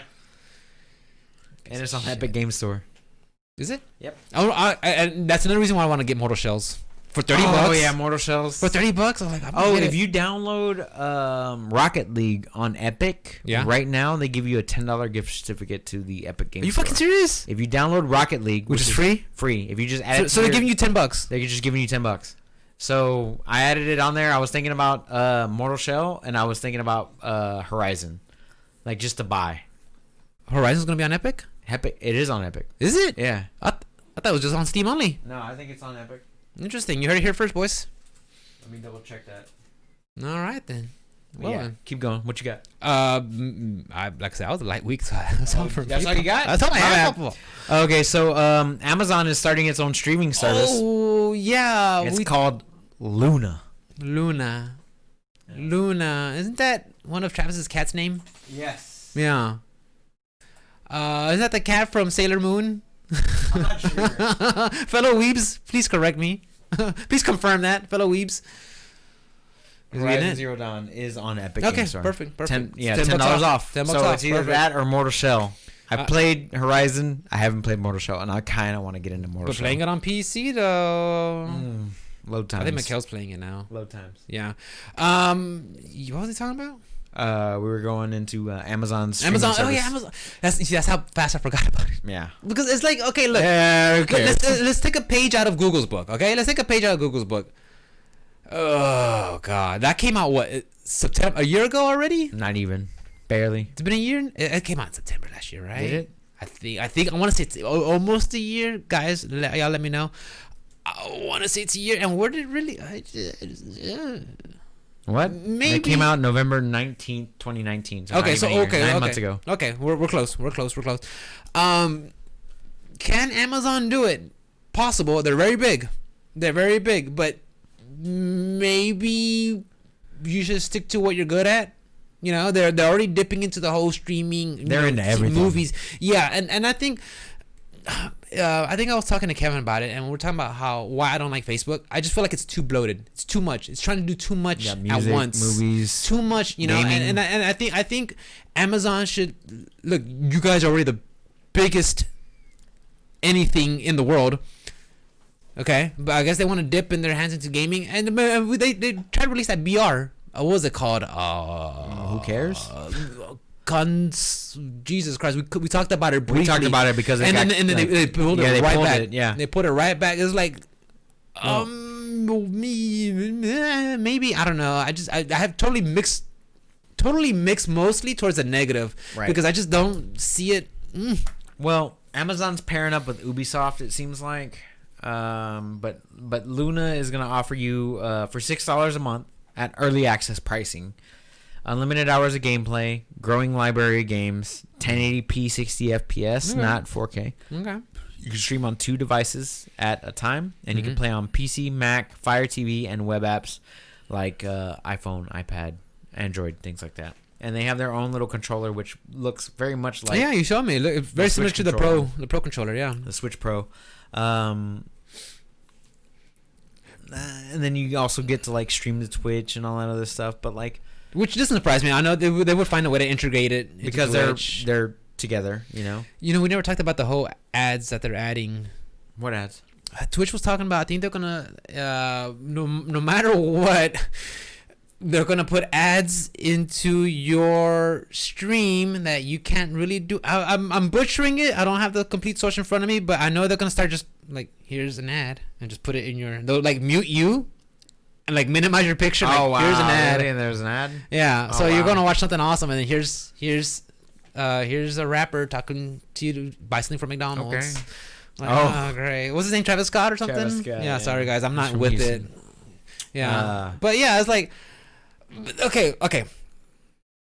You and me, we are small time streamers. It probably won't hurt us. Probably won't affect us too much, but we're using their platform, so we kind of signed up to the user agreement. It was like, fuck. Well, I just think it's kind of shady that, like, Amazon, you guys really need to put more ads in. That does suck. Do you gotta put more? I guess, but until we get Mixer. They also have that new what is it, like a security camera that's also a drone? Have you seen that? You haven't seen that? What are you talking about? No. They have like a new nude Amazon drone camera. I'm not even fucking with you, bro. It's like Metal Gear It's Cypher. a new ring. It's a new ring. So it's a new ring. So like it fucking pops up out of that thing and it fucking drones around. No. Yeah. You haven't seen that yet? No. Yeah. You have Ring in your. You got a Ring. We got a Ring and Amazon things. Alexa. In your house, right? Well, I need to get rid of Alexa. I don't like it. Mikhail can't get rid of it. I want to get rid of that bitch. I got Google. I mean, Google's they're the same thing. It's the same thing, but it's not as bad. I don't feel like it's the as bad. same. It's the same devil, because they're like, I'm not lying, dude. We're talking about something. We get ads for, like, what? I don't feel like that's as bad. Like, I feel like that connects to my phone more so than Alexa does. Until you start getting ads about stuff like that. But I don't. You talk to Alexa, like, hey babe, you get dog food, and then dog food boom, ads. boom, would you like this kind of dog? But I also don't have a fucking Alexa where my camera flies out to get a good view of the room. That's something new. How big is your room? You haven't seen that shit? How big is your room? Like, how much money you got that you're just, I'm gonna get a drone camera for my room because I can. So yeah, Amazon's coming out with their own streaming service. I think they're behind the curve at this point. If they can pull it off, that's great. If it's included with your Amazon Prime, it's not. But let's say it is, that'd be cool. But to pay $6 at a, early access type thing, it's kind of like what Phil Spencer said, the ex CEO, not CEO, but head of Xbox over there at Microsoft. He's talking about, he quoted, I'm butchering it, guys, sorry, but okay. He's talking about where we're not starting to see Sony and Nintendo as a competition, but more Google and Amazon because of the streaming. Streaming is the future. Data is the future. That's that's where it's going. But does Amazon have their own proprietary developers and systems and games to make it work? And that's where I have my doubts. Yes, I could see Microsoft can pull off the Netflix of gaming, because they do have the development, they do have the infrastructure, they have the player base. Can Amazon do it? Maybe, I think if they included it with Prime, with all the Prime subscribers they have, and like a Fire TV or a Fire Stick or something like that, that would definitely make more with sense. Amazon Prime, because you'll have a lot of cross traffic with Twitch, because they're integrated. So how many times have you seen just, oh shit, Fortnite's on, like, oh shit, I could use my Twitch Prime to gift a free sub. If you have Prime, you probably have Twitch. They're integrated, right? So they might get some cross traffic off of that. They might get some of their bigger names to maybe sponsor some of their, weave some of their games into their gameplay, into their streams. I don't know, but as for them just making games, I no, not making games as a streaming service. The streaming, just as a streaming service. I think that's what they gotta have. They gotta have the games to make these streaming services. Controls on there. I saw a bunch of other titles. Yes, they got stuff from other people. They got stuff from other people. Which Microsoft does. They have stuff, but they also have their own. Right. So I don't know. PlayStation does the same thing. Yeah. What would I like? So what would be my incentive to get that on top of my Xbox Game Pass? You know what I'm talking about? Nvidia, or the Nvidia Shield, Nvidia or Now, Plus. Like, yeah, what would be my Now? incentive? Like you said, if they maybe roll it into your Twitch Prime, your Amazon Prime, maybe. But the only reason I have Amazon Prime is because I want my 2-day shipping, and that's it. I still don't even get that. Well, yeah, some things don't always get to. Well, I understand because what's going on right now, but for the most part, I get it quick. Or are we still paying for it? Well, no, actually, because if you don't get some things, Twitch Prime, you will wait. Because me and Mikhail, we take our vitamins, and while we're running low, krill oil won't be available for 2 weeks. Non-Prime, krill oil, like regular Prime, store, bruh. Actually, cheaper on Amazon. It actually is. You get some. Yeah, but like if you gotta wait 2 weeks. Well, is it but that that's without Prime. With Prime, it'll be here in 4 days, 3 days. You know, it's Okay. longer than Fair 2 days, but they'll be still turned over. Fair What you call it. And yes, guys, go to the fucking corner store and buy your own shit. Don't make me deliver your Corner cat store litter. krill oil. What? No, your cat litter. Go to Walmart. Don't make me deliver your kitty litter and dog food. I hate when I deliver that shit. Going back to the whole Yes. PlayStation 5 launch titles, they were Mhm. talking about how Spider-Man's not going to be able to upgrade. Well, Spider-Man's coming out for PS4 and PS5 at the same time, but you won't get an upgrade from PS4 to PS5. But you will be able to play on the PS5 as a backwards compatible game. How do you feel about that? I'm gonna have to put it in the same boat like we did with Remedy and how they handle Control. It doesn't make sense that they would do that. So if you want to play Miles Morales, which is an expansion to Marvel's Spider-Man, A $40 expansion. a $40 expansion, and if you want to play it on PlayStation 5, even though you have the PlayStation, you have to buy it again. You have to buy them twice. If you want the upgraded version or something. I don't know. It's just, it feels something that Sony could just be like, click, click, click. Okay, yeah, done. Like that's what it feels like they could do. Right. Don't know why they won't do that. I mean, they're already gonna freaking. I can't even say my fucking words right. I'm so fucking worked up. They're gonna fucking just write it to the last all the way to the fucking bank with all the income they're gonna make with the PlayStation 5s. Right. You know, so the fact that they can't be like, hey, our fan base that made these games great, that supported us, and we're making these for them, buy it again. Right. Cocksucker. That's kind of fucking. That's Yeah, fucked up. you know, so and I don't want to give them a pass because I didn't give a pass to Remedy, even though I love Control and it's The Control was ridiculous. great. And the thing is, they actually did turn it on for people who bought it. They actually gave everybody the upgrade, for like a day. and then they're like, "Oh shit!" Oh shit! Take that back. By clicking it. So I don't give Sony a pass at all. You know, I just think that's just Shady, bad taste. practice. That's just bad taste, bad form. I man. think that this being a first-party title, a Sony Interactive title, Insomniac title, them not giving you a free upgrade, especially since all the pre-orders are sold out, even the second wave. You know, you want to play that game on launch day? Yeah, cool. Okay, Yeah. Whenever you get your PlayStation 5, hey, you can play this game that you already purchased through us. I think that would have been a solid, like, fucking good guy move. Yeah. But they didn't choose to do that, and it makes me a little sad. Like, that's what brings me back to what we were talking about earlier. Like, I feel like they're wanting to get They're every just fucking milking dime you. out of you. milking you. So now I'm not gonna buy it on PlayStation 4. Oh, I'm gonna wow. wait. I'm gonna wait until I get a PlayStation 5, and then I will buy Spider-Man Miles Morales on my PlayStation 5.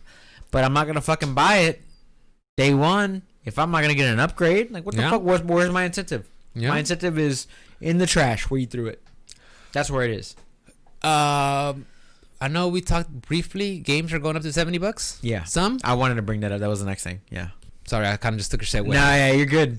I was gonna bring Well, it up, but I let's wanted talk to about it. Let's talk about it. So I guess can you lead this because I know you brought it up. So what's going on? Where did you find this? Like who? Is it all games? Some developers? What? Well, mainly on PlayStation, games are going up to $70, and it's a little concerning to me because like they didn't really ever justify the $50 to $60 jump, and now they're trying to justify the $60 to $70 jump. And I kind of figured like all that stuff had came out whenever like, okay, here's the $60 version of Call of Duty, and here's the $80 version of Call of Duty the Deluxe Edition, and here's the $90 Holy Shit Edition of Call of Duty. Like I kind of figured that part was covered. Like if you want to spend more on the game because it's a game you love and they're gonna give you something extra, You get for more it, stuff, yeah, more. You get more stuff. Cool. Okay, well, I think all these motherfuckers that have been buying collector's editions, Juan, I'm calling you out, bro. All these motherfuckers, Juan, that have been buying these collector's editions have fucked us. No, they haven't. Yeah, they have. It's capitalism, baby. No, they fucked us because they're like, oh, people are going to spend $70 a game no matter what we do. It's capitalism. Oh, let's just make every game $70. So let's fuck okay. yourself. All right, Papa, but let's face the facts. All right, Let's face let's the go. facts. Let's Let's face go. the facts. Why are they going up to 70? Okay, as a consumer, we want the games to stay at $59.99. We want that. We want that as I a want them to go consumer. back to We want that. $49.99. Of course, as a consumer, that's what we want. But let's Okay. face the facts. These games are taking years to develop. Are they? Teams, oh, definitely, dude. How many? Like, I think Final Fantasy. I read somewhere Final Fantasy 16 has been in development for 4 years. Right. These games are taking years and years. Like even the Call of Duties, even though we get one every year, they're taking 2 years, 3 years, 4 years with teams of up to almost 1,000 people. You got to pay for all this stuff. I mean, this is why we're seeing so much microtransactions, because they have to pay these people. Okay. Now, devil's advocate to your argument there. Go ahead.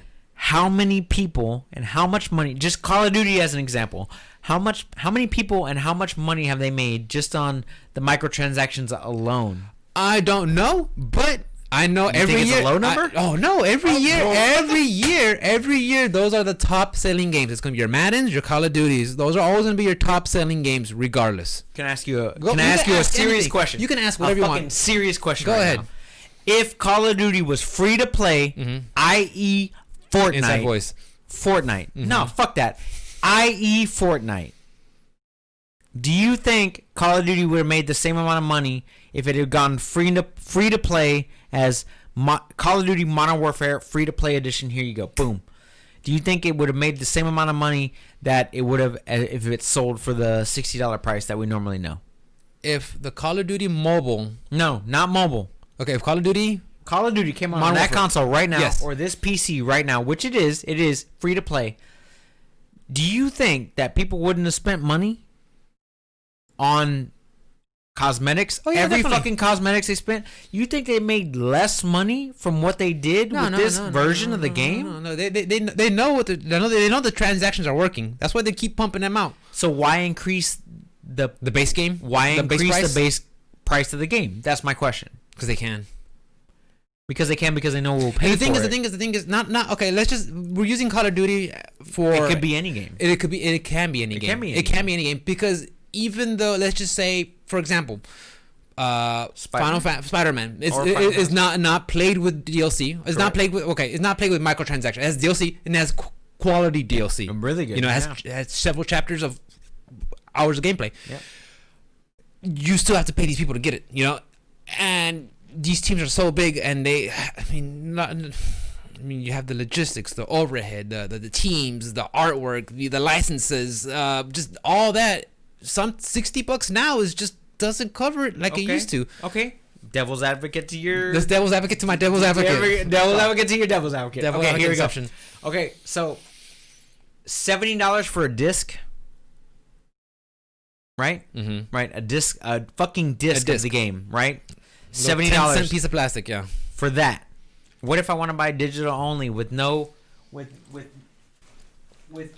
without this, With less ink, without less plastic, all of this, less having here. to handle shipping and handling. This shipping and packaging. handling. Why is this gonna be $70? Well, they still gotta keep it in servers, don't they? No, but why the servers of what? That's a single player game. Don't they gotta hold it somewhere? There's Servers? a single player game. Why is that gonna be $70? Why? Well, okay.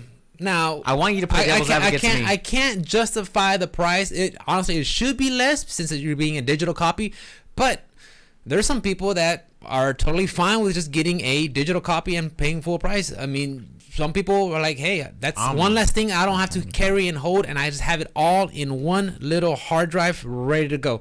Some people are perfectly fine with it. But then your PlayStation 5 dies, and then PlayStation 6 comes out, and those games aren't backwards compatible. Exactly. Or there's a change in the licensing or the user agreement, and then you're locked out of these games.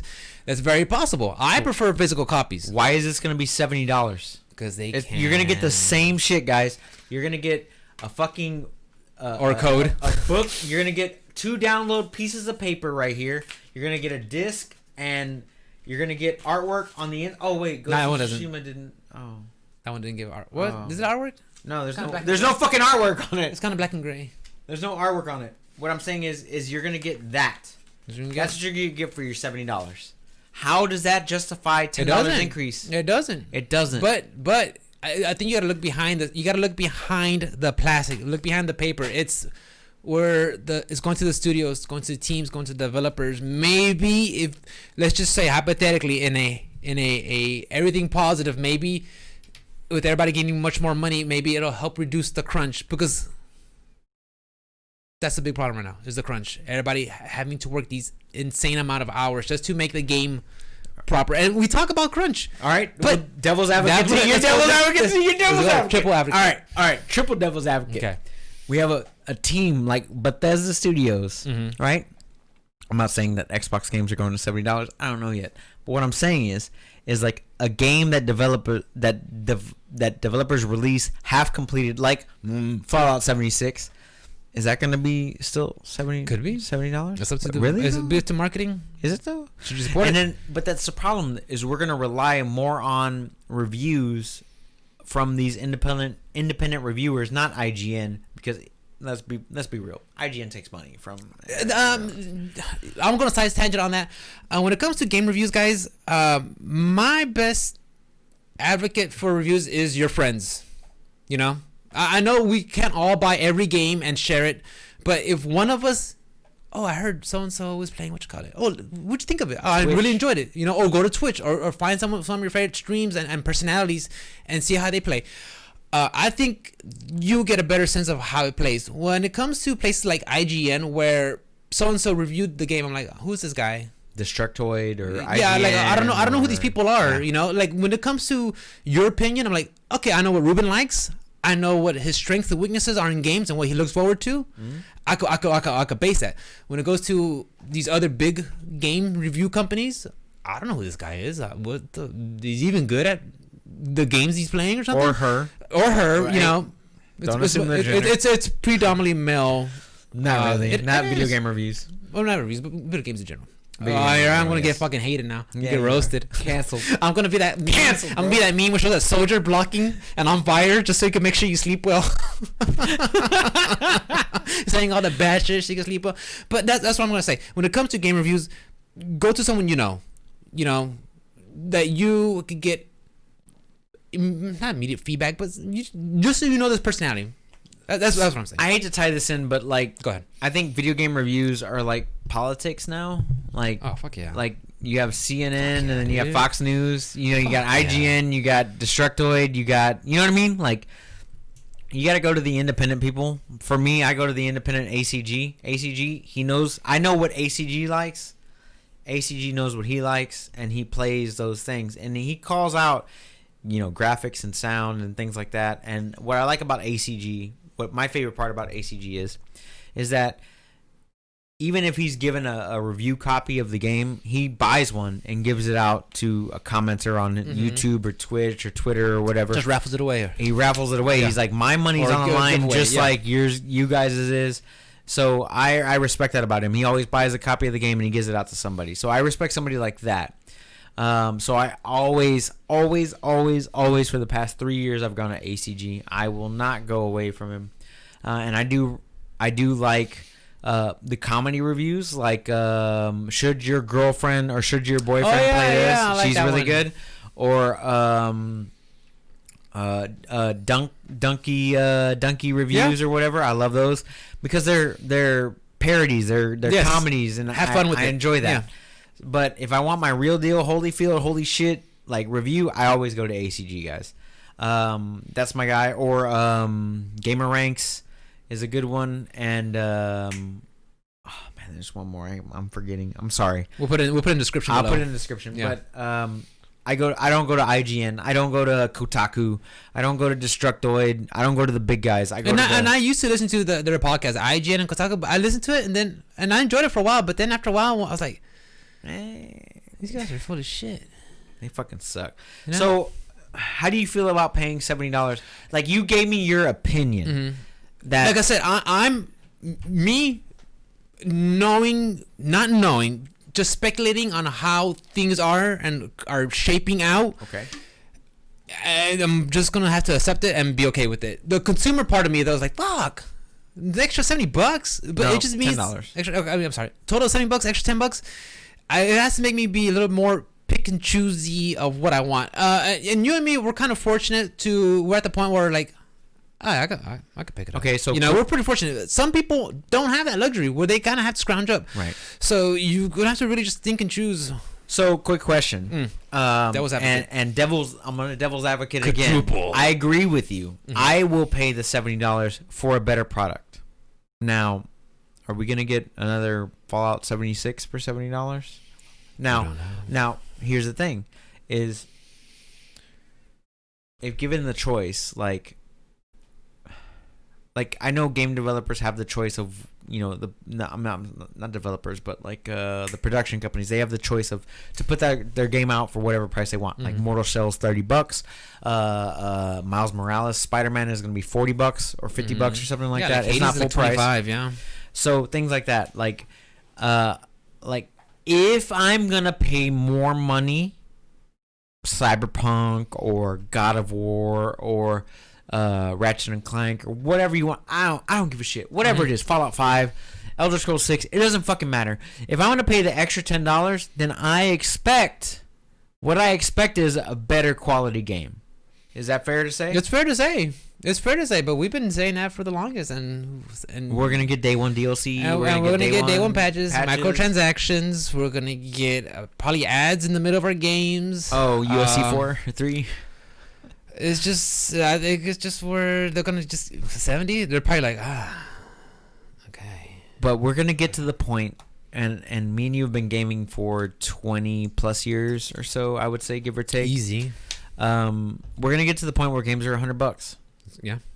Or it's just gonna be subscription based. Or subscription based or whatever it is you want to call it. But as the games get higher in price, like these $70 games, things like Game Pass they shine more and more sense to me, because I'm gonna get. You telling me I'm gonna get EA Pass? I'm gonna get Bethesda. I'm getting. You're gonna get all the catalog. I'm getting.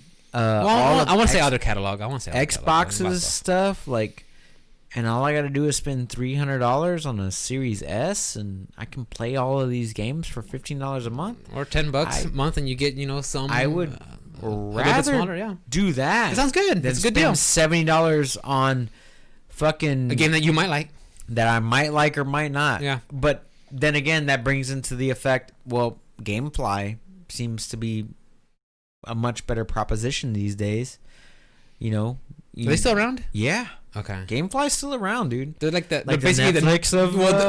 They were the disc Netflix, because Netflix used to be, get a CD, get one back. But that's how GameFly still is right now. You can get a game or a cartridge from Nintendo or whatever you want.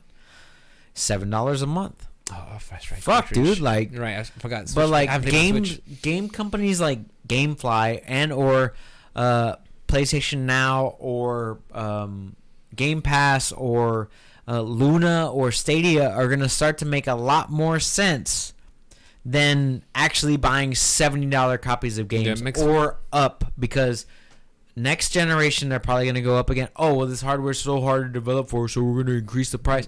Go fuck yourself. That shit don't make no fucking sense. It's the exact same shit that you were doing for PC, but you're fucking around and telling us, oh, it's going to cost more. We need higher components. Yeah, fuck yourself, dude. That's just bullshit. It's going to happen. Don't bullshit me to death. It's going to happen. Like, there's only so much of a car salesman that I can fucking take. And right now, PlayStation and Xbox and all those motherfuckers that are increasing their game prices to $70, that's fucking car salesman shit, and you're fucking with me, and I don't like it. As a consumer, I agree. It sucks. A consumer. But they got the cards. We're still going to suck that fat gamer until dick, we start bro. making our own games and pricing it how we want.